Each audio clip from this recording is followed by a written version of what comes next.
My Biz solution came about because it's the My Biz solution platform is a CRM, an all-in-one system with your websites, funnels, courses, everything all in one place. It's based on the Go High Level platform. So My Biz Solution was an agency that was developed to help the tutors that were working for me start their own businesses, because there was still that business side, but I wanted to help them run their own businesses rather than just work for me. That then developed into me working with other industries and people that were already established in business, which then wasn't suitable for them to come over to my platform. So I was then helping them on other platforms and advising them. Obviously, there was a different remit to that. So I've spent the last year training and to become a certified AI consultant and data specialist. And now I've just started the consultancy side of the business, which focuses on business that are already established, that are already using lots of different tools.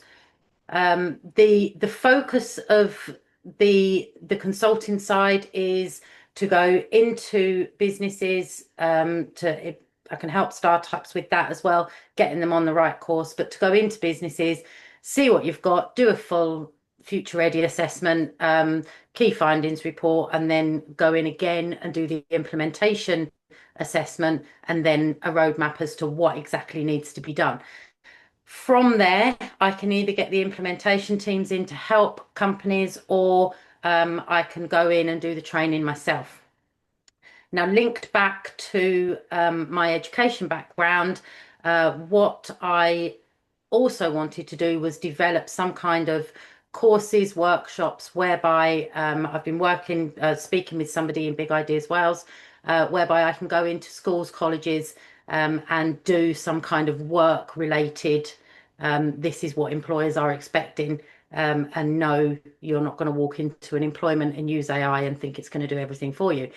So it is that kind of preparation for those people as well. So obviously, when I spoke to Dane, there was a couple of things there that um, it really kind of brings a lot of things together that I do with the startups, the small businesses, going into the larger businesses with people that haven't got that experience or expertise, but then also in those people that are entering the workplace as well. So that's where I am. And hopefully there's some lovely crossovers there that I can work with you guys as well. Yes, excellent. Kieran, how do you evaluate that in alignment with the national public um, education project? Yeah, so I think great to meet you guys. By the way, so yeah, I think there's a lot to unpick there.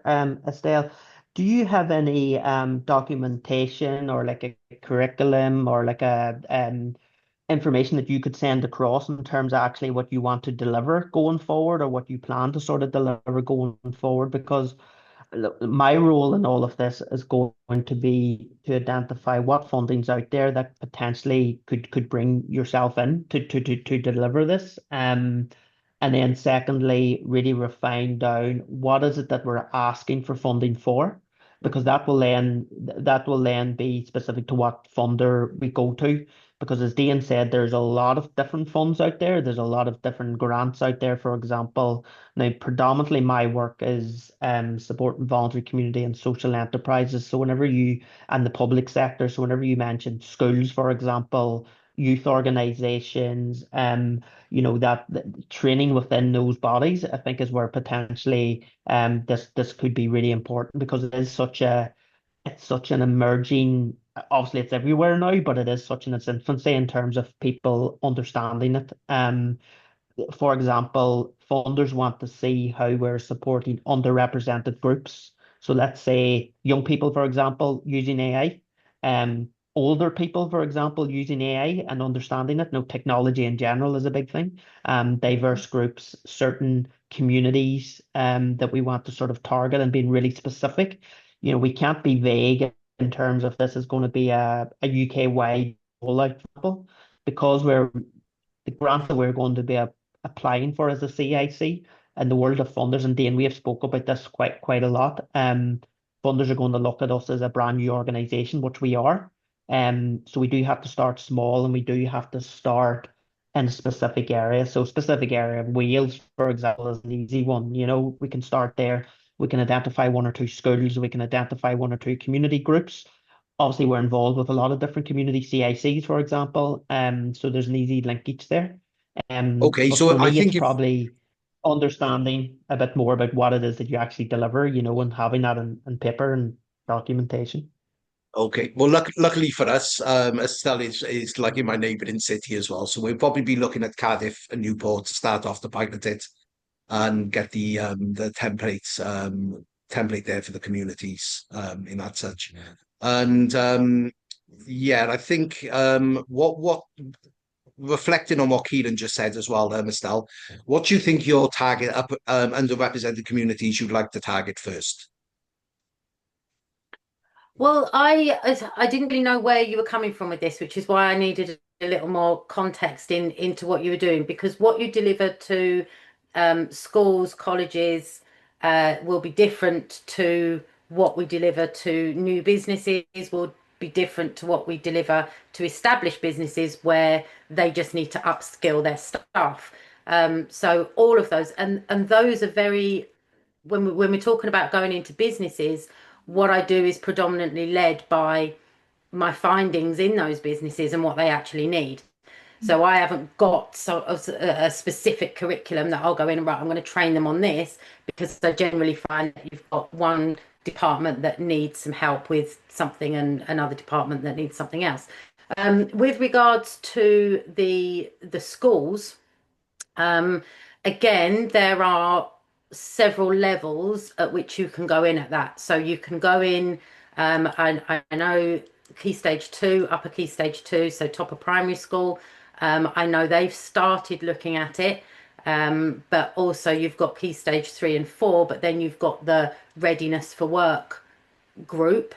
And it's like, have you got the employability skills? So there you're looking at maybe for the purposes of funding, I would think that you were better off going for the people that were doing their apprenticeships, so going towards apprenticeships, people that haven't been given the opportunity to work with that kind of technology, people that haven't got that level of education, maybe, because this is where the prompt engineering and the ethical use and everything else comes in.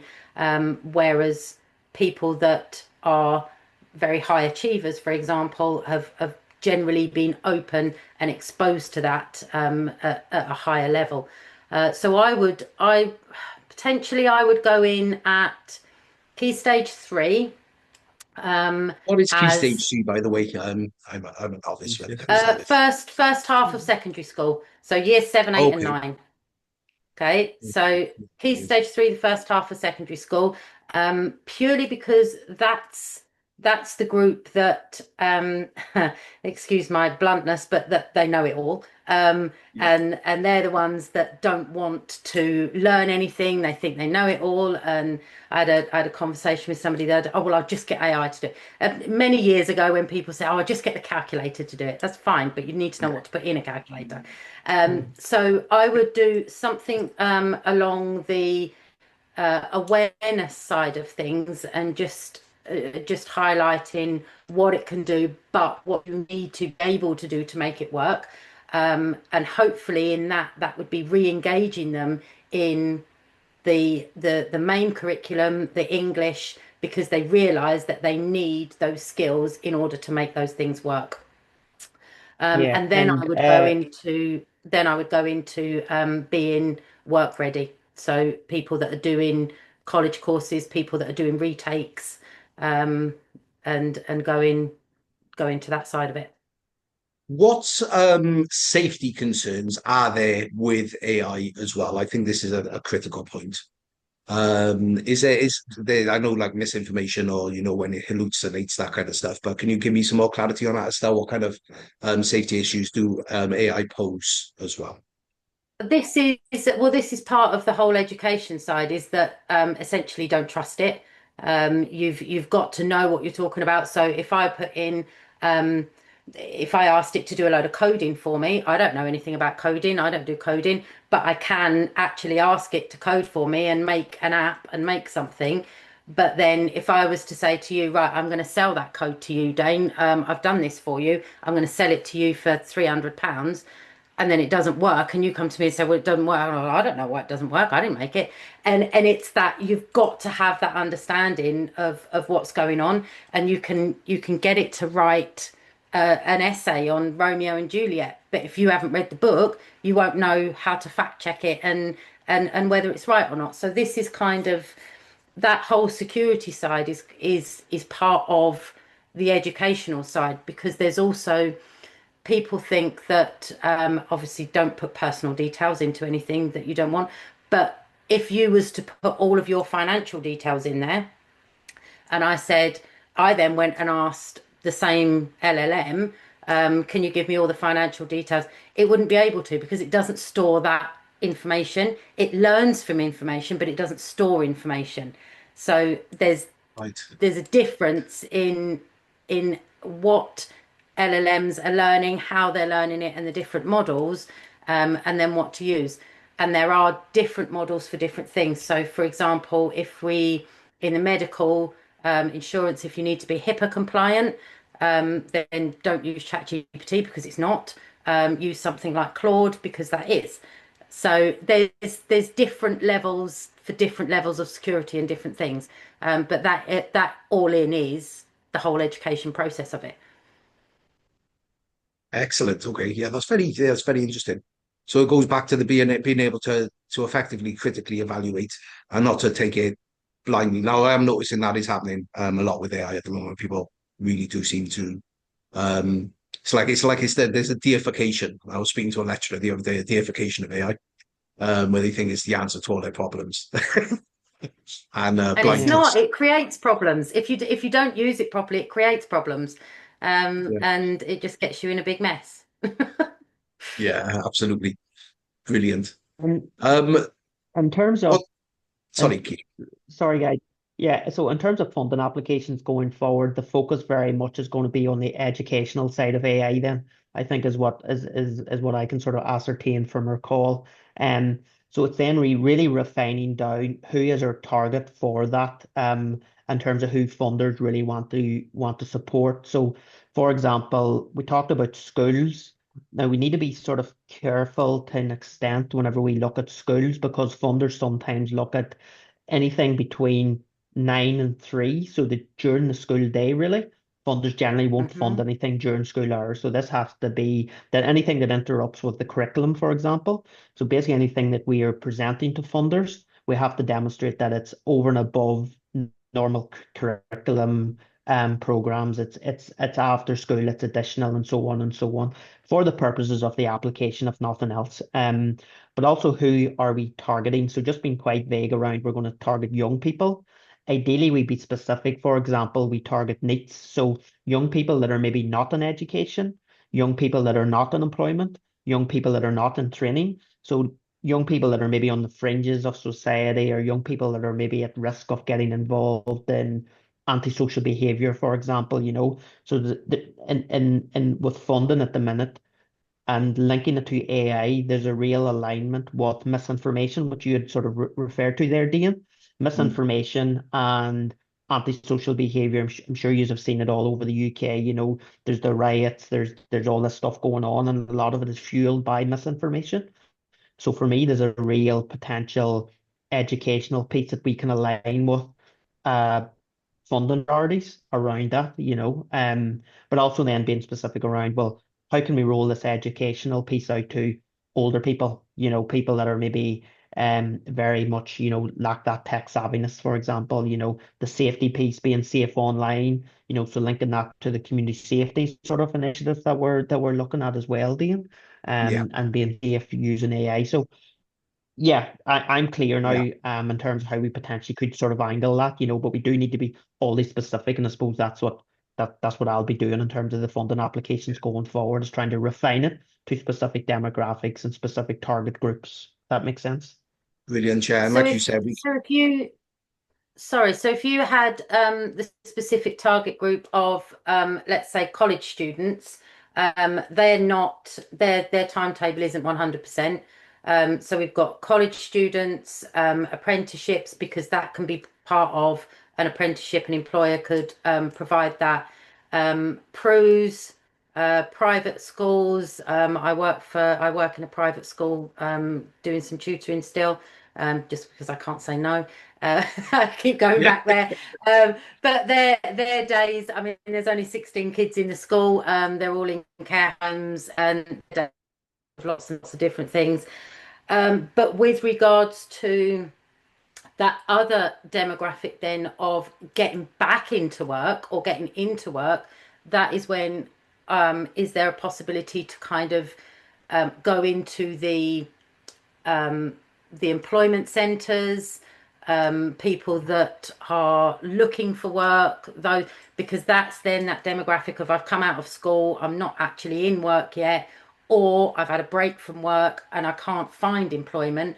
So I know there's some initiatives they do that if you've been out of employment for 6 weeks, 10 weeks, or whatever, then they can put you on this course or put you on that course. So that might be another angle as well there. yeah. And I think that's what Kieran's Yeah. identifying. So when we're talking about needs, I believe there's over like 1 million people now not in education and employment. Is that right, Kieran? Over 1 million people in the UK. Yeah, that would, I don't know yeah, yeah, it's at least that, and it's actually rising. It's actually at a stage now where it's Yeah, actually going up as opposed to going down. There would have been a phase there a number of years ago, pre sort of COVID, where it would have been going down, but it's actually starting to rise again. rise up. Yeah, So that's just one target. But linking with like the police commissioners, for example, kids that have maybe been kicked out of school, kids that have maybe left school at an early age, that kids in the care system, for example, kids that are, maybe been in jail and have come out, for example, or being, there's all different, and that's linking in with your youth centers, it's linking with your youth clubs, it's linking with your community safety partnerships initiatives, it's linking with your council. There's so many different links that can be made, but in terms of how I shape applications going forward, that's going to be our strongest sort of angle, as opposed to just saying we're going to go into schools and deliver this. It needs to be much more refined and specific to target groups that funders are prioritizing, if that makes sense. yeah, Because yeah, in absolutely. Wales, that age bracket goes up to 25, doesn't it? Yeah, I don't know if it's the yeah, same in England. 16 to 25. Yeah. Is Yeah. that the And same in most Yeah, England? it's the funders, same in England. Yeah, I believe. Sorry, no, Kieran. yeah, so most funders will define young people up to 25 pretty much, so that's kind of blanket across the UK, would be up to 25. Even the children in need, which I think will be an important funder for us. Mm. They define young people up to 25. Look, it's not traditionally 18. Okay, Yeah. so I think we're pretty strong on our end. So if we do look at the needs at the moment, non-education, training, non-employment, and we use that as a remit for the project side of it. Obviously, because Estelle got her own and her own private initiatives as well.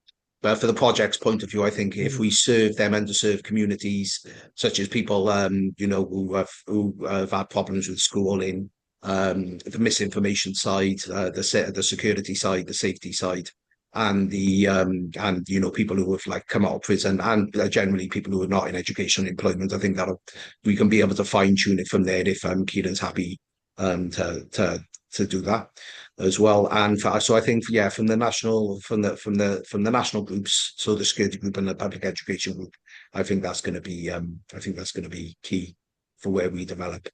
Um, And so are we you need. are you looking to do this in workshops or courses? What kind of setup? How are you planning to do this? I think it's going to be a split, really. I think we're going to have to. What would you think, Kieran? What would you think would be the best move forward? Because I was thinking some virtual, some workshops. I think people benefit more from workshops. Um, yeah, Yeah, and I think funders definitely like that hybrid model of sort of, and It's just in terms of access, how the direct beneficiaries will be able to access the support or the training. So yeah, we definitely present it as a sort of hybrid model, but the more face-to-face stuff that can be delivered, the better. But I think the key thing in all of this is really we'll draft funding applications to give them the best chance of being funded. Once the fund is awarded, there's a degree of flexibility then in terms of how you actually roll it out in terms of delivery. There's generally always a degree of flexibility in terms of if it's workshops, if it's one-to-ones, if it's focus group sessions, if it's online. Look, you can sort of refine that and work through it as once the grant is awarded, but how we presented the funders initially, we'll look at what it depends on the funder, really. It depends on what the funder wants. Every funder's different, but there's definitely a degree of flexibility in terms of how you actually deliver as opposed to what you say in the application, if that makes sense.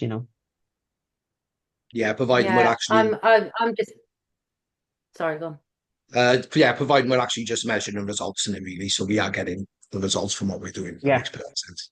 that's it. Sorry, That's it's it. not. Yeah.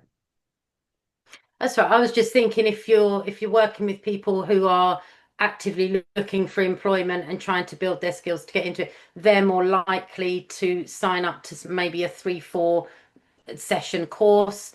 Whereas if you're going in and you're working with NEETs, you need to be in, out, have something done, and then go in with something different Yeah. the next time. One off. Because there's that continuity of engagement there, isn't there? So, Yeah. but yeah, so okay, a mix of the two. Okay.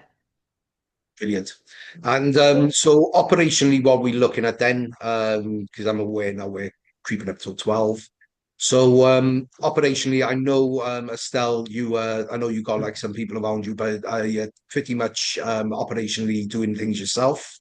What kind of resources do we need to think about needing for the project in order to support you? I think initially what I need to do is sit down and come up with an actual plan of what we're going to deliver, an outline of exactly what that looks like, because I'm going to need to run it by you, Kieran, to make sure that that hits all of the points that you need to put to get the funding or to put the funding application in. Yeah. Once I've got that, then I'll be able to say, right, well, we need X, Y, Z in order to make that happen. Because I've got a whole curriculum written in there about linking classroom to work for early Key Stage 3, which everything to deliver that is a completely different thing to what this is. Yeah, So once I've actually planned it out and said, right, we're gonna do this to hit that point. So we've got the list of objectives, we've got the goals, we've got the plan as to how we're going to get there. And then once you're okay with that, Kira, and then I can kind of look a little bit further and say what we're going to need. Yeah, I think that would be really useful, just having that plan in terms of sending that across to me, because ultimately that will be our funding applications then in terms of what we're actually applying for then, Estelle. So yeah, definitely fire that across to me whenever you have it. And then every application will then tweak that to make it work to the funder, if that makes sense. Because again, one funder might focus on needs, another funder might focus on a specific area, or every funder's different. So we'll have that sort of plan that you'll pull together. That then my job then will be to make it work to all the various funders. And I suppose what will be really good as well is once we have developed an application for this, would be then obviously to speak to yourself on refining the budget in terms of, okay, we want to deliver this, but what does it actually cost? What are the specific costs? Do you need facility hire? Do you need software? Do you need facilitators? Obviously yourself plus your team. What materials are needed? What marketing and basically just being specific and refined on the budget. But we don't need to get that into that today. But that's how this will evolve. Once we have the plan that's clear, this is what we want to deliver, the target groups. Okay, well, let's cost it out then. But we can usually do that per application because again, one grant might be 5 grand, another grant might be 10, another grant might be 15. We may put in a small grant of maybe a couple of grand. So the budget will sort of chop and change. But yeah, having that plan would be a really good starting point for sure. Okay. And we're basing this around ethical use, misinformation, security, safety, and readiness to work. We're focusing on those areas, are we? Yeah, Yeah, I think I that agree. that ticks a lot of funder boxes, and we can always evolve this as we go as well. Like if there's a funder opens up that's really good, and we think, look, I think we need to go for this, but it's not in the plan, and we just have a chat and we sort of we make it work, in terms of Yep. because the grant could open tomorrow that we haven't even thought about that's just really perfect for this, and it's just not what we've discussed. So, well, my job is to bring them to the table as well, and obviously, Dean, you have lots of funders that you've sort of sent across as well. So yeah, but as a starting point, that covers a lot of what funders want, and how we can make this work with funders, so that makes sense. Good. And in Cardiff and Newport, there's a lot of opportunity for that around us, isn't there, Dane? So Yeah, it's definitely. Yeah, and I'm looking forward to piloting it there as well, and then we can get a good template and then roll it out in different areas through the UK. So yeah, they'll make it very comfortable, and it's quite a lot of funding up in Newport Yeah, actually. and just yeah, just on the pilot, like this will be a really good opportunity even to gather further evidence. So if we get funding in to do a couple of small pilot projects initially, we deliver them, we get feedback, we gather data, we gather evidence that this is needed to be rolled out in a much bigger scale. So really that's what we want to be doing is evidencing the need for this to be scaled up through these pilot projects. So in the short term, that's what it is, rolling out pilot projects to gather evidence and data, which will then inform bigger applications down the line. okay. Has Brilliant. anyone, sorry, just to finish, has anyone done any sort of research or got any knowledge about what's already in place that's similar to what we're actually doing? So are there any initiatives, government funded things that are already in place that we could potentially be overlapping or we need to be different from?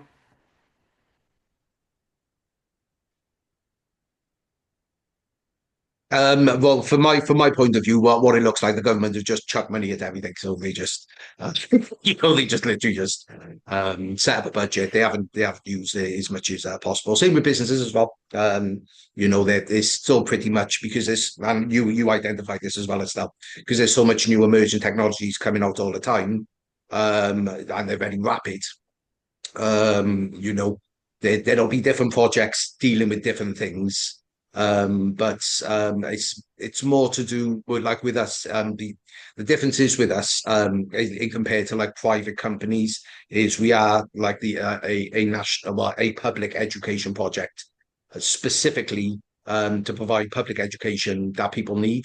So already Mm, we're established in a way that can, and the same with the security project as well as Kieran highlighted, we're already established in order to provide that remit on a not-for-profit basis, if that makes sense. So yeah, so with our remit is quite different to what you'll see to most organizations. So yeah, you will have organizations who'll be trying to tap into other funds and be looking in order for that. But I think it's more to do with the alignment of the actual funding itself, which Keelan specializes in and have done for 15 years. It's more to do with the alignment of that actual of that fund as opposed to looking at what competitors are doing. But we will be looking at that as well because our competitors will like stand out quite well. But our remit is to provide public education where it's necessary. So and this obviously is necessary. If that answers your question. yeah, it wasn't just about competitiveness. It was about Mm. what are we providing, and if we're doing that in a way that would open doors and be an avenue into what else is already on the market and already being delivered in Ah, our area. So what I might do is I'll do a little bit of research myself, but if there's things already out there that are unattainable for people at the moment, it would be mm. good as a gateway to those other things as well. So ensuring that Yeah, what we're yeah, providing in that respect isn't a crossover of what they're doing. It's rather a gateway for them or yeah, employers even to be able to access additional things for people as well. But that'd be great if you could bring yeah, some yeah. um, And some some pathway programs where it can lead on to. Sorry, Keelan. yeah, no, I think absolutely just what Estelle said there around we'll need to show how what we are doing complements other initiatives if there is other now, I haven't done much research myself, but now that we're specific in the areas that we're targeting, I can do it because we'll obviously have to be up to speed with that in terms of funding applications going forward, that we're Yeah. not displacing, for example. Displacement is a big thing in grants, but I think this is quite unique because it is so early in terms of the whole AI evolution. Mm. It is quite new. But definitely government strategies, local council strategies, for example, will have to show how this complements those. And then obviously Mm. that pathway, I think, Dane, as you mentioned there, that pathway in terms, especially for pilot projects, how this pilot can then lead on to something bigger and more in depth in terms of what we can deliver, but also complement and, signpost and refer on to other sort of, local initiatives or, regional initiatives or even national initiatives. So yeah, I'll do a little bit of work on that anyway, on the background, but anything you can sort of furnish with in terms of your knowledge, Estelle, will be really useful as well because we have to be up to speed with that in terms of funding applications anyway. Yeah. Okay. Ye- Yep. All good. Yeah. And I'll do the same as well. So then I'll link out to Stell, but any person I link with, I'll link you with as well. Because obviously you're going to be heading up this side of it. So it's got to be something you're comfortable with developing that pathway with. And I think it'd be good for us to collaborate on that as well, Kieran, moving forward. Brilliant. Yeah, for sure. Okay. Okay, One great. last thing, Thank if that's you. okay, one last thing, Kieran, if that's okay. Can you just explain the grant funding process to manage expectations so myself's aware of how grant funding works?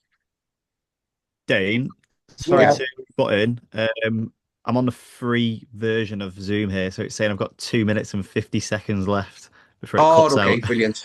I'll upgrade that now. I can set up another meeting if you like. I need to upgrade to the Pro. I think it gives you like 45 minutes.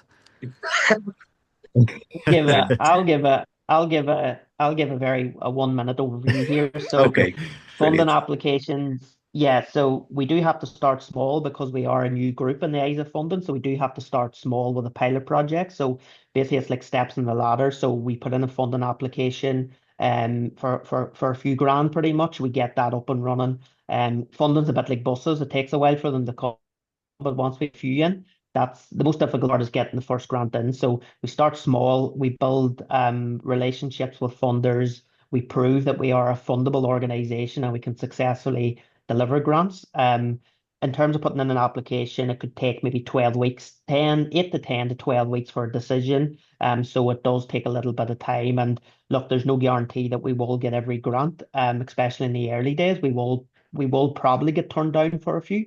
But the whole point is to get funding applications in, build a relationship with funders, get feedback on any that we have been turned down on, and then it's almost like a volume thing with grants. The more we can put in, the more likely it is that we can get successful grants. So look, it is a long-term thing. It does take a little bit of time, but we're definitely going in the right tracks in terms of get the project plan nailed down, which you're going to do, Estelle. We're going to do a bit of research in terms of what's happening out there in terms of this world of AI, in terms of who else is doing what. I'm going to identify funders that we can potentially go to, especially smaller startup, localized sort of grants.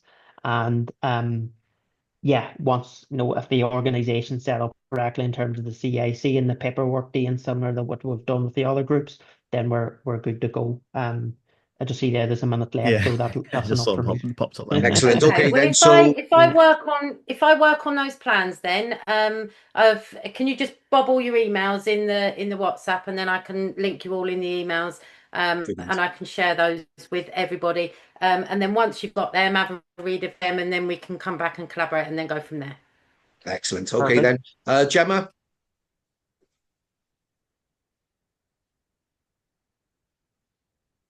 don't know where Gemma's gone. Hello, That's good. Hiya, Gem. Okay, board I'm here. resolution. Are you happy for us to work Sorry. with it? Are you happy for us to work with Estelle? I'm happy. You happy, Kieran? You happy, Gemma? Yeah, I don't see any issues here. No. Brilliant. Kieran? Yeah, all good, my side. Okay, pass board Yeah, all good. resolution. We'll set up a partnership with Estelle. Thank you. Cheers. Speak to you soon. Have a good day, Ta-da. folks. Thank you. Thank you, guys. Thank you. Have Bye a now. good day, Bye. all. Bye.